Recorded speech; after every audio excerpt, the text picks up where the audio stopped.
Imagine this. You're sitting with the founders of a brand new startup. They're looking to you for answers on taxes, contracts, compliance. And just like that, you're not just crunching numbers. You're their first line of defense in a pretty complex legal world. You see, for an aspiring chartered accountant, getting a handle on India's regulatory framework isn't just about passing an exam. It's about becoming that trusted advisor. So in this explainer, that's exactly what we're going to do. We're going to build that foundation, piece by piece. All right, so here's our game plan for this session. First, we'll tackle the why, the basic rules of business and why law is so important.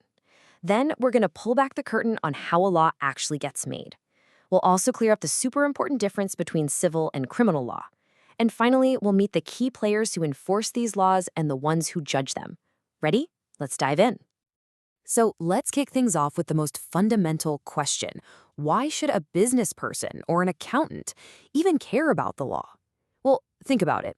For centuries, from ancient merchants to today's huge corporations, business has always needed some ground rules, right? Law gives us that stable, predictable playground where contracts actually mean something, property is safe, and everybody knows the rules of the game. Okay, so why is this so critical for you specifically? It's because as a chartered accountant, you're going to be in the room where it happens. You're the one people will turn to and ask, hey, can we legally do this? Or what are the risks if we go down this path? Having that solid legal foundation, it means you can spot the red flags before they become huge problems, give smarter advice, and literally save your clients from making really costly mistakes. So what is law when you really boil it down? Well, at its core, it's the official rule book for our society. The government puts these rules in place, these obligations and duties, to make sure things are fair, to help settle arguments, and to keep the whole economic engine of the country running smoothly. It's basically the essential framework for, well, everything. So where do all these rules come from? In India, they flow from a few main sources. You've got statutes, which are the laws passed by Parliament. There are precedents, which come from the decisions made in courts. And sometimes even long-standing customs can act as a source of law. But here's the thing. All of them, every single one, stands on the shoulders of one supreme document, the Constitution of India. Think of it like the master blueprint, the ultimate source code for our entire legal system. The Constitution of India really is the ultimate blueprint.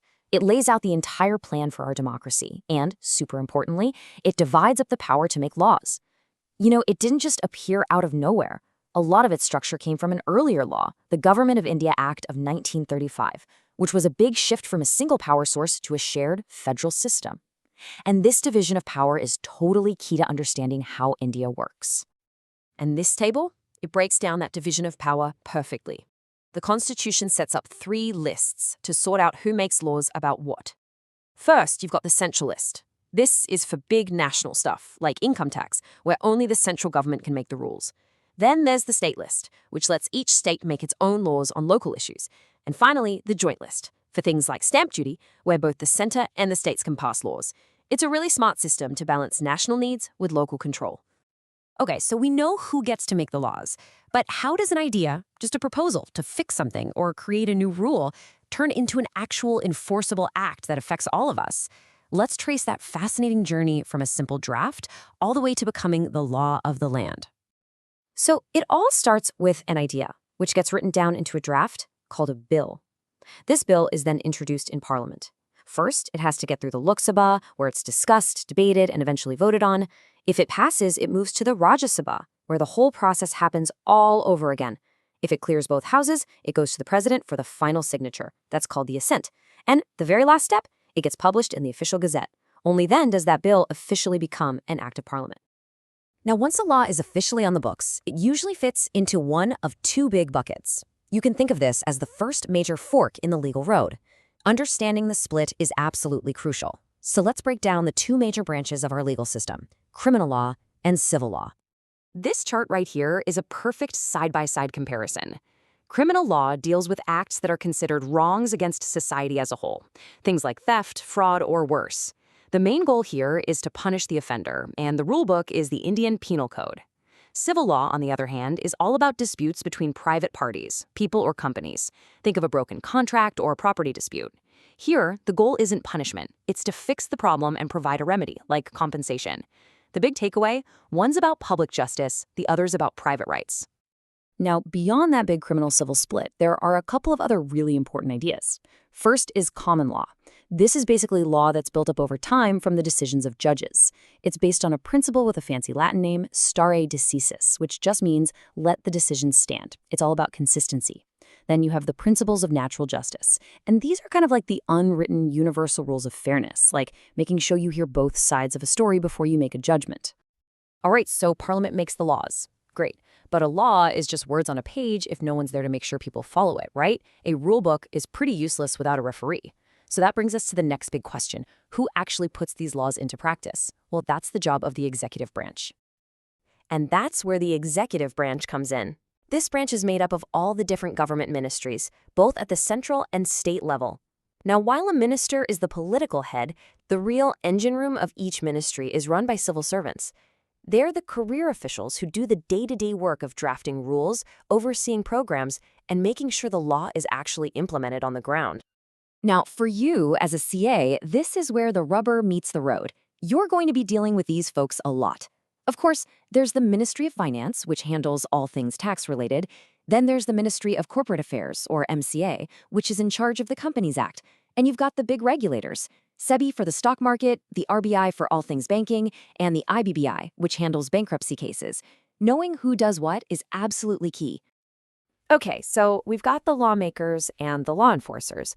But what happens when people disagree about what a law means, or when someone is accused of breaking it? Who's the final umpire? Well, that brings us to the third and final pillar of our framework, the judicial system. Right at the absolute top of the pyramid is the Supreme Court of India. It was set up back in 1950, and it is the highest court in the entire country.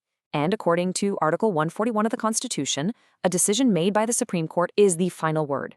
It's binding on every single other court in India. Basically, what the Supreme Court says goes, period. Okay, let's come down one level from the top. Below the Supreme Court, we have the high courts.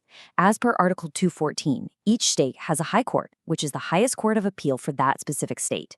Right now, we have 25 high courts in India, and some of them actually cover more than one state or union territory.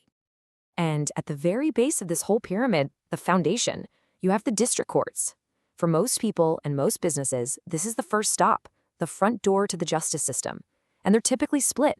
You have district judges who hear civil cases, and you have sessions judges who handle the criminal cases. They're the grassroots of our entire judicial system. Wow, okay, we've covered a lot of ground, haven't we?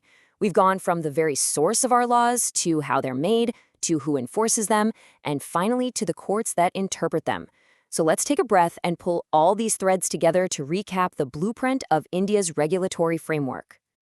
So, what are the big takeaways here? The things you absolutely need to remember. Number 1, the Constitution is king. It's the ultimate source of all law. 2, laws don't just appear. They go on a journey from a bill to an act. 3, remember that clear line between criminal law, which is about punishment, and civil law, which is about finding a solution. 4, the executive branch, with its ministries, is who puts the laws into action. And finally, number 5, our courts are set up in a 3-level hierarchy, with the Supreme Court having the final say on everything. So we've built the entire framework from the ground up. And the big question for you is, now what? How are you going to use this knowledge? Because understanding this system is your first real step from being someone who just knows numbers to becoming a truly trusted advisor who can confidently guide your clients and your company through the legal maze. This knowledge, this is your foundation.